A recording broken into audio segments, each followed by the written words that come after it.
We are back with episode 7 of Front Porch with David. I always, on the other show, we like to, when we say a number, equate it to some sports figure. And 7, there's a lot of options. Of course, there is. Michael Vick being one that is local for us, but the greatest number 7 to come through Atlanta, I think. But I got to go Craig Morton, who I just saw passed away. Feel bad for him because he was number 7 for the Broncos before John Elway was number 7, and boy, you wanna get your number remembered or forgotten rather, let somebody else wear it who goes on to be one of the greatest of all time. But he can say that his number's retired. Uh, I'm assuming they retired Elway's number. They haven't. Shame on you, Broncos. You ain't gonna get no better number 7 than old Johnny Elway. So he could say that. Maybe Craig Morton before he passed could go and say, "Look, that's number 7. That's what I wore. Look at it retired up there." He was 83, I think, sneaky old. Speaking of that, the Braves, tough week for the Bravos. Last time I had a show, I led it talking about Ted Turner, who passed away at the age of 87.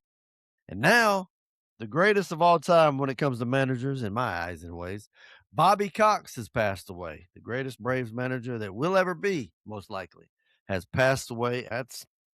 It don't get much better than Bobby.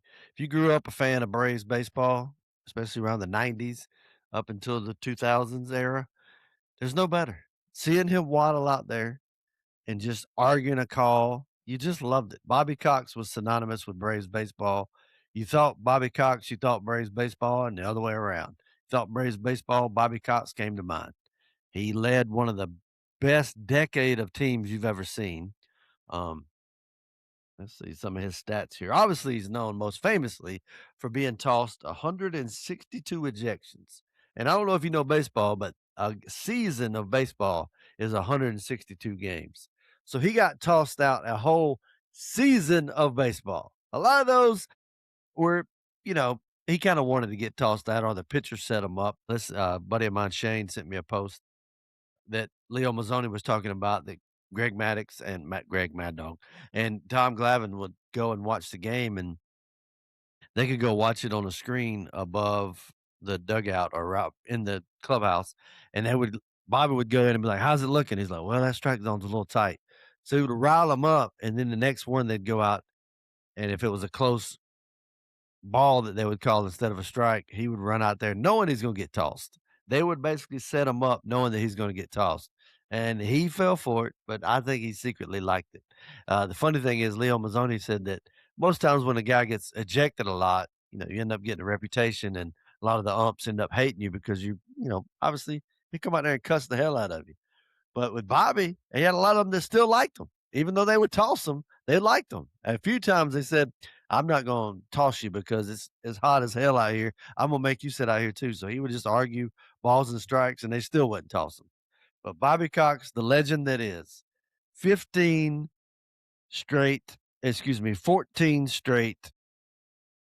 Where's my stats at? Jeez Louise. 14 consecutive division titles from 91 to 2005. Think about that, guys. When you were in there, you like, "Well, we're gonna win the division." That's a given. Like, you started the season with that. Your only thing that could make it is you gotta get to the World Series. Now, he only had 1 World Series win, which was 1995.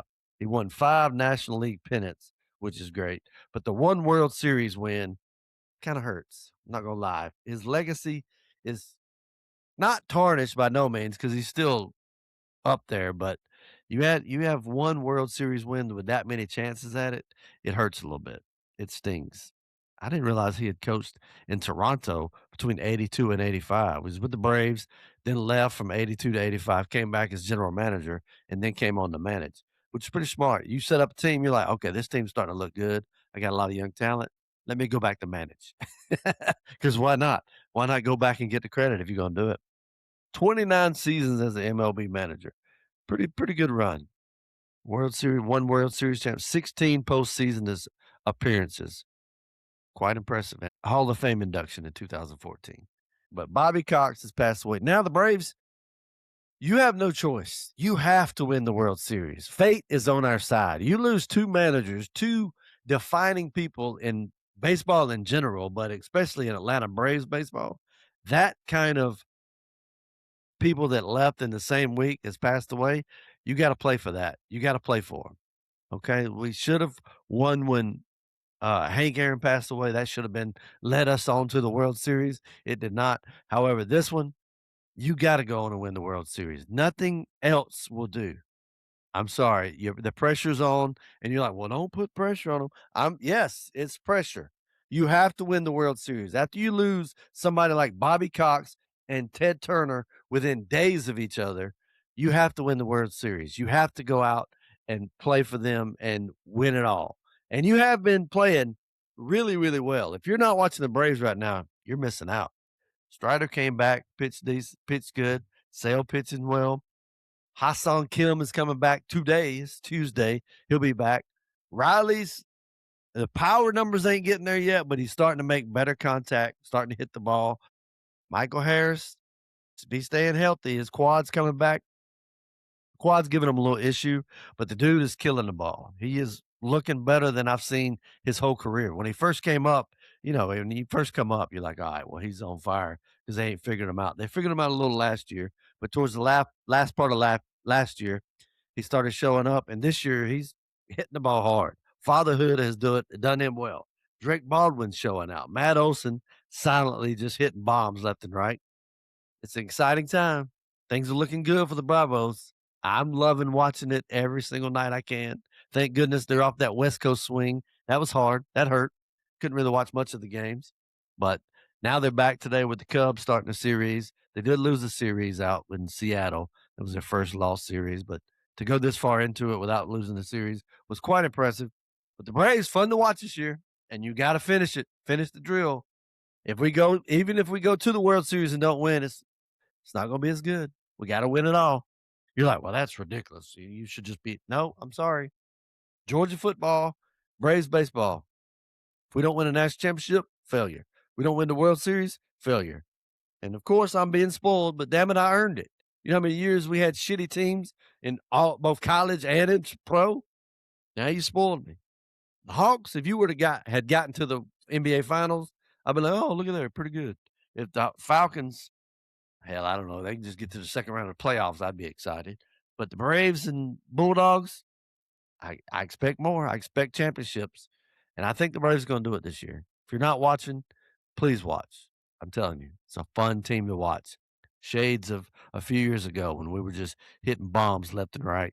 Things were exciting. They're playing with a lot more vigor, a lot more enthusiasm. Things are getting done. We're looking good. You always can rely on Matt Olson at first, play good D. Riley, play good D at third. Hittins, slowly coming around. Drake Baldwin is on fire. Okay, he is just killing the ball. Sean Murphy, glad we got you back. Time to do something, bro. Time to do something. Looking pretty silly up there with some of them at bats. Not the best. And there's a rumor going around. There's been more than one talk about possibly bringing in a left fielder, and that left fielder is Mike Trout. Mike Trout is one of those left fielders that they're talking about bringing in. Pretty damn impressive. If you bring in Mike Trout, yes, he's old, but sometimes you bring in a guy like that, this will help invigorate him. He's liable to come in and hit 20 plus home runs with us and show out. Although Eli White's been doing fairly well in left, and now he's been filling in a little in right because of Acuna being out, but now he's in concussion protocol because he made a hell of a catch in L.A. the other day. Chavez Ravine, I think that's the name of the stadium. Made a hell of a catch against the wall, but hit face first into the wall and held on to it. Impressive. I'm telling you, just something fun watching these guys. You got the Mateo showing out. You're like, who the hell's that? But he's playing well. Mauricio Dubon playing well. I mean, Hassan Kim, you better get with it if you're gonna try to come in and try to show out. Because I've been happy. Don't mess up what we got going. Very impressive. I'm happy with it. Go Braves. Sad to lose Bobby Cox. I mean, obviously he's been battling some health issues. So you hate to see that, but you're glad he's no longer in that kind of situation where he's in that kind of pain. But legend that is Bobby Cox. Rest in peace, Skip. We will try to go on and win this for you. And I am that guy that says "we" when I ain't playing. I understand that. But I've invested so much time into the Braves my whole life, I feel like it's a "we." I could say "we." Okay? I'm not going they might need me. You never know. I got one good at bat in me left. One good one. If you need it, holla at me, AA, Alex Anthopoulos. Got a bad hammy, not a great Achilles, right calf's not doing well. A little slower than I was, but if you need one good at bat, I'm your guy. I'm your man. Just make it happen. What else is going on? I watched the Kevin Hart roast, and there was a little bit in there where I was like, "What am I? Am I a wuss?" Because I was starting to get offended. That's how much we've been beaten down with this political correctness that I can't watch a damn roast without feeling offended. Quickly, I was like, "You know what? I'm not a puss. Man up, son. Man up. Grab your testicles and man up, David." And I did, and I enjoyed it. I loved it. It was so crude, so inappropriate, but it's a roast. That's what it's for. It's not supposed to be PC. It's not supposed to make you feel all warm and tingly inside. It's supposed to keep you on the edge of your seat. There was a lot of lines that was funny as hell, and it was brought shades of 90s humor. I recently watched 40-Year-Old Virgin again, and wow, you can't make that today. You cannot make that today, but funny. Funny as hell. I never seen Mean Girls. Uh, why, I don't know, because I watch a lot of shit that a grown ass man or even a boy at the time should not have been watching as far as feminine shows and shit like that. But for some reason, I'd never seen Mean Girls. But I recently watched it, just one of those to have on in the background, and pretty damn good. I gotta say, it was good. I enjoyed it. There was some scenes that you can't make today. You just can't. We're too weak-minded. We can't look at stuff as entertainment. We gotta look at it through a woke lens, if you shall I say, which I hate saying woke lens because woke is not necessarily a bad thing in some ways, but in the way that it's been deemed, woke is basically whining and bitching about something. And I could see somebody whining and bitching if a show like Mean Girls was made today. There'll be some scenes that are like, "Oh, you can't say that, blah, blah, blah." Shut the hell up, man up, and just sit back and enjoy the humor. Lindsay Lohan. I had no idea. I don't think I've ever seen a Lindsay Lohan movie. So this might have been the first one. And man, chick could act. She was a damn good actress. I didn't get the hype. I was like, why are we still talking about Lindsay Lohan? Only thing I knew her from was when Homeboy called her a fire crotch, which I think he meant as a negative, but it could be swerved as a good thing. But I was like, I don't get the Lindsay Lohan stuff. I get it. Chick was a good actress. She was great in that role. A lot of girls that I don't know my name, but I know 'em from somewhere. I think the Notebook chick was in it, and then the chick from Big Love was in it too. So a lot of big names. It was good. I thought it was great. I don't know if it's a Mean Girls too, but I'll watch it. I'll check it out. But back to the roast of Kevin Hart. It was funny. Shane Gillis had some lines that was killer. Cheryl Underwood, they was just killing her, going on about her, just crushing her. And I guess her husband had died. I guess he killed himself and committed suicide, jumping off a bridge. And they went on and on and on, digging on her. And I was like, oh man, that's too much. But that's what roasts do. They had a Charlie Kirk joke, and a bad look. Didn't like it. Obviously, I was a Charlie Kirk fan, but I had to. If you're gonna dig on everybody, you kind of got to let it go. Can't be offended. They made a George Floyd joke. If I laughed at the George Floyd joke, I had to laugh at the Charlie Kirk joke. It's not late night TV. This is a roast. It's supposed to be uncomfortable and on the edge of your seat. But I loved it. I thought it was great. Man, like I said, I caught myself feeling like a wuss at first because I was like, "Oh, you can't see that no more." Shut up, David. I was finding myself being a puss. I'm like, "Stop being a pussy and man up and watch the damn show and laugh." And I did. Cheryl Underwood, I didn't expect her. I didn't know much about her. I thought, well, they just got her out there. She's not going to be funny. Got up there, did great. She killed a bunch of them. She did a great job. I thought it was funny. When I say killed, I mean as far as like comedy wise, kill or dig on somebody, not actual. even though she did kinda threaten Shane Gillis that if he were to say the N word, he would not get out of Inglewood alive. But it was great. You go watch it on Netflix. I thought it was funny, hilarious. Tony Hinchcliffe, never been a huge fan. Funny, great on the roast. Jeffrey Ross, roast master general. He is indeed that. A man can get up there and do a roast. Funny. Chelsea Handler didn't get it. She didn't do it for me, but whatever. She gave it a lot of people react to Chelsea Handler. I've never been a big fan. It did seem like some of the jokes that Chelsea Handler and Shane Gillis and Hinchcliffe were saying back and forth to each other. I think shit got personal. I think it was not ha ha funny funny. I think it got personal. I think it got legit. The Rock came out there and did the Rock stuff. Basically did WWE type stuff. It was funny. It's good. You got to appreciate their friendship. They got Cat Williams, who was famously arguing with Kevin Hart for the longest time, feuding, shall I say. They've been having a feud going back and forth. He came out there, which was quite a surprise. Cat Williams is funny. Dude is hilarious. A little weird, a little odd. And he did get choked out by a 12-year-old right up the road here in Hall County in Gainesville. Got arrested quite a few times around here in Gainesville and went in front of the judge who ended up marrying Brooke and myself. Miss Judge Reisman was she officiated our wedding. Brooke and I got married at. She also sentenced him to spend some time in jail. So we got that going for you. There's that 7 degrees of Kevin Bacon, 7 degrees of Cat Williams with myself and Cat Williams. But he was funny. He came out there and got on Kevin Hart.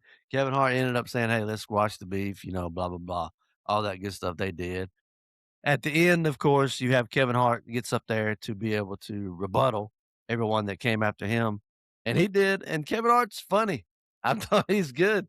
I don't find myself watching as many Kevin Hart movies as I once did, but he's funny. He has funny stand-up, and he came back hard at these guys, which is it was fun. It was great. There was a lot of words thrown around that you don't say these days, but that's what roasts do. You can't be getting offended over things like that. If it was in a normal conversation and you throw it out, okay, I can see where that'd be offended, but this is supposed to be funny. This is supposed to be edge of the seat. But Kevin Hart, Central Intelligence is a good movie. Him and The Rock, that's a funny ass movie. And the thing he did, Die Hard, I think it's called.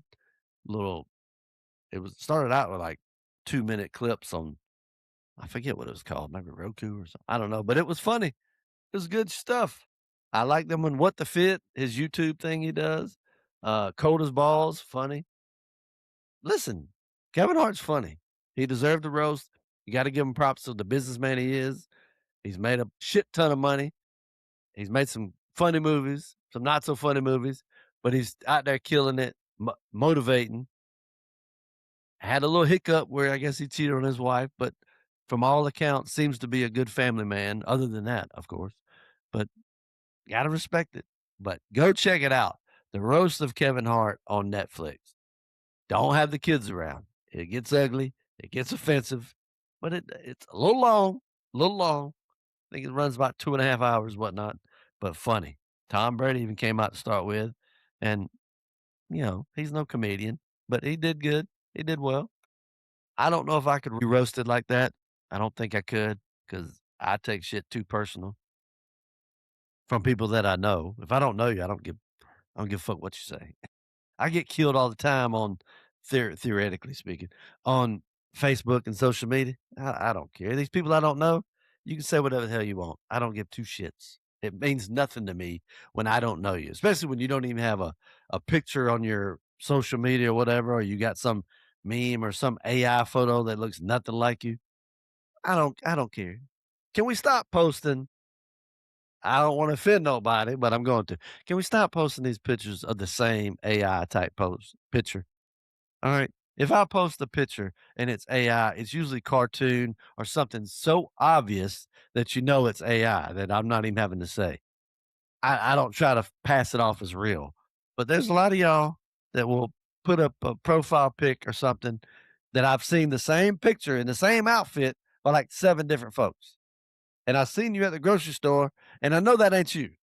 All right. listen, we all wanna get thinner. I understand it. We all don't look like we want to, but you can't make it look totally not like you. Just slight edits, not too far. Don't go too far with the edits, because when I see you in real life, I'm like, "Oh, damn." And I get it. There's a lot of times sometimes I look really good in pictures. I'm like, "Damn, that's a good looking dude." And then I'll walk by the mirror when I'm gonna take a leak in the morning, and I look in the mirror and I'm like, "Who the hell is that old fat son of a bitch?" It's me. Some pictures look better than others, but don't fake them. Get your angle right, get your stance, whatever you wanna do, but don't 100% fake your picture. Alright? It everybody knows. It's like when if you dye your hair if I were to dye my hair jet black now, with just for men, looks so natural, no one could tell. Everybody could tell. Everybody could tell. You think nobody could tell? They could tell. Alright? And we could tell when you posting them fake ass pictures, profile pictures. But go check out the Kevin Hart roast. That was my whole point. I don't know how the hell I got making fun of people with AI videos, but that's my point. Last but not least, Rachel Dolezal. We remember her? NAACP president, I believe it was. Yeah, she was the NAACP president.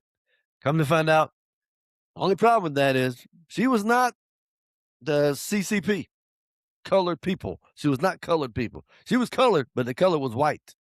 She was a white lady who recognized herself as a black woman. So therefore, she made it to the head of the NAACP. Everybody gave her a hard time. Everybody ragged her. How dare she? How about the fact, how dare we not do enough background check to not know that somebody in charge of the NAACP is a white lady? How well is this program run if you let a white lady get to become president? I get if she was like, all right, she's just out there passing out flyers. The president. She was the president and was a white lady? Not a very good interpretation. She looked like Soul Man. Great 80s movie. If you recall Soul Man from the 80s, that was a funny ass movie where he took a bunch of tanning pills and tried to go black in order to date a black woman. That's what Rachel Dolezal looked like. Anyways, she identified as a black woman, which she was ahead of her time, really. Because now you can identify as whatever the hell you want, and we're supposed to just be okay with it. You can identify however you want. You go, I identify as a man, even though I'm a woman, or vice versa. And we're supposed to be like, hey, whoa, hey, that's your right. That's your choice. It was stupid then. It's kind of stupid now. Let's be honest. Back to being, and I'm trying not to offend, but if you're a woman and you want to be a man, okay, that's fine. I don't even care that much. If you're a man and you want to be a woman, I don't even really care that much either. I don't give two shits.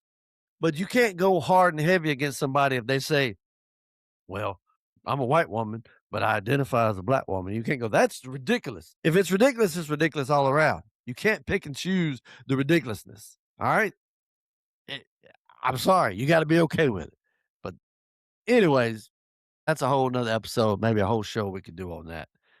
I feel like I have the best theory behind all that is whatever adult wants to do, I don't give a shit.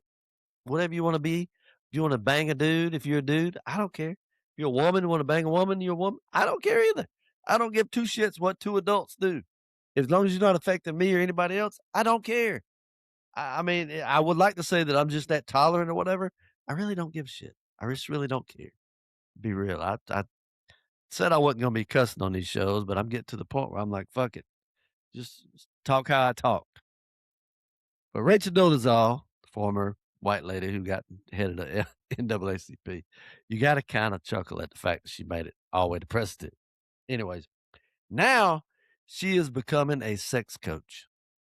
I'm assuming it's on OnlyFans. She's coming out to be a sex coach. Says she's had over 300 hours of training to become a sex coach. Now, I don't want to brag, but I myself have had a lot of training in order to become a sex coach. But who's spending money on this? Who needs money for a sex coach? That this cannot be a lucrative business. If you got to go, there's nothing that I enjoy in life better than that. I ain't got to pay nobody to teach me how to do it. I'll do the research myself. Okay. It's pretty point blank. I touch you there. Does it feel good? Yes. All right. I'll keep doing that. I touch you there. Do you like that? No, no, no, no. I stop. Plain and simple. That's it. I don't understand the sex coach phenomenon. Great if that happens, but find the right partner. You ain't gotta have a sex coach. They'll be your sex coach. They'll tell you what they like. I tell Brooke all the time what I like. She don't do most of it. I try to get her to. She don't do most of it. But things she does do, I'm like, all right, keep doing that. Training. What is training to become a sex coach? If it's solo training, then I've done more than my share. Okay. Started young, still training to this day. I'm getting all the training I need. I'm just shocked. And the sad part is she's probably gonna make a killing, gonna be making more money than me off something like that. You should not need sex coach training, especially if you're in a committed relationship. I get it. Some of these guys don't know what the hell they're doing. Well, tell them, okay? If they're not doing something right, let them know. Don't be scared. That'd save you money. Save you money from having to go to a sex coach. Rachel Dolezal should be back as president of the NAACP. She shouldn't be having to go on OnlyFans and make money via a sex coach. But makes me laugh that she is that. I don't get it. Dude, is sex coach a thing? If anybody's out there ever went to a sex class, let me know how it went. I don't know. Ever since they banned Pornhub, I ain't been to many sex classes myself, but I used to go to classes all the time, especially with 3 kids and a wife that, sometimes she's tired. Gotta do my own homework, shall we say. That's gross. I can't believe I told you that, but listen, that's called being a guy. It comes with the territory. You like it or you don't. But that's it. Episode 7 of Front Porch with David. I might just pull the Band-Aid off. I thought I was gonna just come and try to be cool, but I'm gonna pull the Band-Aid off. I'm just gonna start talking like I talk, letting stuff fly, letting curse words fly, not being scared of my political beliefs, which I don't try to be anyways, but sometimes I don't wanna, like, start a ruckus with anybody because of their political beliefs, and I still don't wanna start a ruckus, but I don't wanna be judged based on mine, so I'm just gonna start putting it out there. I like what I like. I think what I think. If you don't like it, fuck it. If you do, come on. If you don't like it, tell me about it. We can argue back and forth. I'm not anti-argument. I'll be respectful if you be respectful. If not, I can get down too. I am from T-Town of all places, so don't start. But that's it, episode 7, Front Porch with David. Appreciate you listening. Appreciate you checking out. Comment on my Facebook. Let me know what you want to hear, what you want to talk about. If you want to come on the show and discuss anything. Maybe you want to come on and discuss sex coaching and how I'm wrong, that we absolutely do need sex coaches. Hey, let me know. But that's it. Till next time, folks. Episode 7 is in the books. Peace.